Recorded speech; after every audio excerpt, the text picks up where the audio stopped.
Have you ever watched a documentary that gave you this undeniable urge to act on something, to change something in the world? My favorite documentaries are the ones that kind of make me pissed off. How about those documentaries where you say to yourself, you know what, I'm packing my stuff up, I'm taking myself and my family, we leaving the country. Y'all know that feeling, right? Well, look, I ain't gonna hold you. Today, we're unboxing why the best creators think like documentary filmmakers. Boxing my pain away, boxing my dreams, boxing my hopes away, boxing my shame. May 2004, I was a junior in high school when Supersize Me came out in theaters. There was public interest about the film, but it wasn't quite a blockbuster. It released originally only in 41 films, and at its highest peak, it released to about 231 theaters across the country. So essentially, this was a slow burn in terms of a film. In contrast, Shrek 2 came out around the same time, and it grossed $108 million just in that first weekend alone. In contrast, Supersize Me grossed $22 million overall throughout its entire tenure as a film. However, for an independent film, independent documentary on a humble budget, this was a pretty big success. Nonetheless, my family and I, we kind of waited until the film came out on DVD to watch it. By the time the documentary came out on DVD, it was probably around September 2024. I would have now been a senior at Western Branch High School in Chesapeake, Virginia. It's likely that I watched this documentary with my family on a Friday night. It's likely that after my parents have got off work, we probably went to Golden Corral to grub on a whole bunch of food. And at 195 pounds, being an aspiring student athlete, I probably ate about 2 to 3 plates of steaks, macaroni and cheese, fried shrimp, probably 4 or 5 cups of ice cream. And after dinner, it's likely that on our way home, we stopped by our local Blockbuster or knockoff version of Blockbuster to grab this long-awaited copy of Supersize Me. And it's likely that after having watched this documentary, this aspiring Division I football player, who although wasn't anywhere near being the body composition, size, strength needed to be a Division I football player, after having watched that film, I was probably so moved that I'd vow to never consume fast food again. Okay, so what's the point? Where am I going with this? I was convicted, I was moved, I was educated, enlightened, inspired. After watching Supersize Me, I probably believe that a change in society or my personal eating habits needed to happen. All right, quick nerd zone.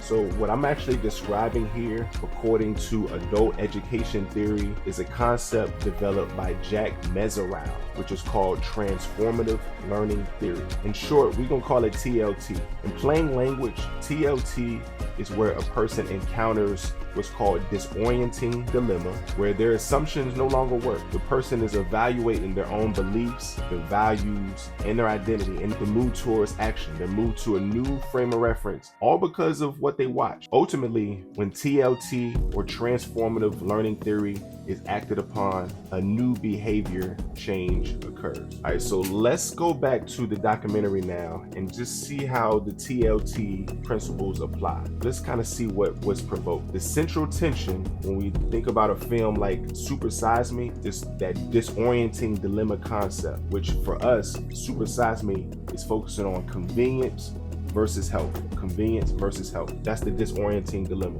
In the early 2000s, obesity was a crisis that folks were just learning about. Fast food consumption was at an all-time high. It was normalized culturally, and it was aggressively marketed by our major corporations, such as McDonald's. Over 60% of US adults were overweight, and for that matter, are still are. And obesity, when this film came out, was at an all-time high. So for context, there's about 340 million Americans in the United States. 60% are considered overweight or obese. In context, that's 204 million Americans in the United States that are obese. I'm actually considered one of those people based off my BMI. The film educated us on the fact that obesity is linked to heart disease, diabetes, early mortality. It's the #1 cause of death. 1 out of 5 people die because of heart-related illnesses. Essentially, Supersize Me as a documentary enlightened me and millions of other Americans who watched the film that about 680,000 people will die every year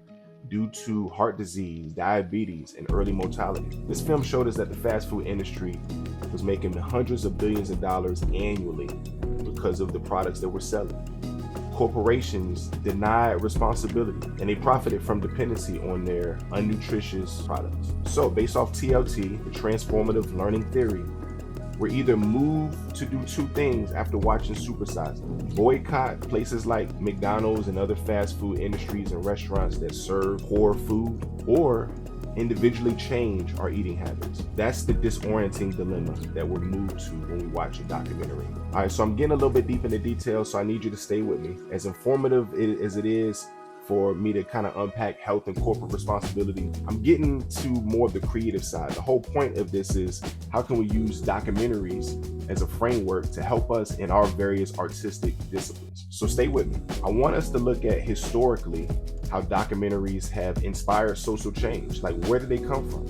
Right? So the first ever documentary is called Nanook of the North. It was created by a guy named Robert Joseph Flattery. He was born in 1884. Essentially, he was about my age. He was 38 years old when he first started creating. It's important to note that my man was not a filmmaker. He was actually an explorer. All right, he was a prospector. So by trade, he was not a creative, but somebody that went on adventures. And so, being that this was his first film, he was moved by solving a problem, right? A disorienting dilemma.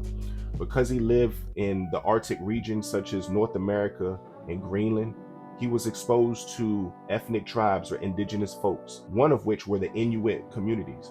And so he believed that the Western world was colonizing these people, were keeping them on the fringes and making them pretty much expendable. His film exposed a primarily white majority audience to cultures that they have never seen. The idea of ethnic cultures was pretty abstract to them. So the film really sought to show the perversity of majority culture and how they push back and make expendable these diverse fringe populations and how they exploited them. And most importantly, the film educated white audience that their culture intentionally displaced, forced assimilation, and displaced major cultures by way of industrialization and capitalism. Mind you, this film was released in the early 1920s. The second film I want to talk about is Harlan County, USA. The creator of this documentary, her name was Barbara Koppel. She was born in 1946. This film was released in the late 60s, early 70s. And she was about 30 years old when she created this film. It's important to know that she actually was a filmmaker. So she went to school to be a film student, but she also came up in the 60s. So she was an activist naturally. And so if you know anything about the 60s, it was pretty influenced by the civil rights protests. Not exclusively the black segregation protests, civil rights was a prominent one, but also the anti-Vietnam War. Labor rights was a huge conflict. Women's liberation feminist movement was one of the acts that moved her to create. So she embedded herself in a community of miners. And the central tension or the disorienting dilemma, according to TLT, was corporate power versus human survival. Her documentary exposed audience to coal mining and how dangerous it is in America. It also exposed the high injury and high mortality rate just by doing your job. It showed how corporations control these people's houses, their health care, their wages. It really kept coal miners in a perpetual vulnerable cycle because of their lifestyle and the work that they did. Again, for this documentary, the disorienting dilemma was corporate power versus human survival. The last documentary I want to talk about is Jeen-yuhs. This came out in the last few years, and the two creators were Cootie Simmons and Shike Oza.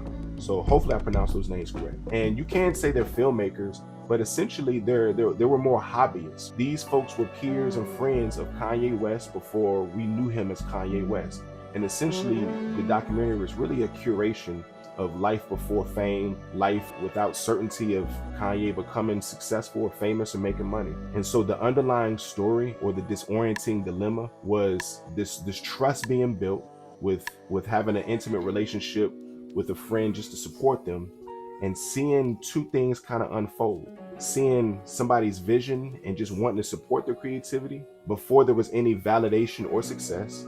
And secondly, seeing the negative impact of fame and how relationships are dismantled, and perhaps how the person themselves are changed, and shows the ugliness, the manipulativeness, or the lack of morality because of fame. And so this documentary was unique because it shows how things change after somebody becomes famous. All right, I appreciate you for allowing me to nerd off a little bit. As dope as documentaries are, the core message that I want you guys to unbox and myself to unbox is that for us as creatives, we can use these concepts in our disciplines. I am not a filmmaker, right? I'm a rapper. And I think that there's things that I've learned and I want folks to learn just by way of how documentarians do their work. There's 3 things that I want us to unpack and learn about documentarians that we can apply for ourselves. One is focus pattern.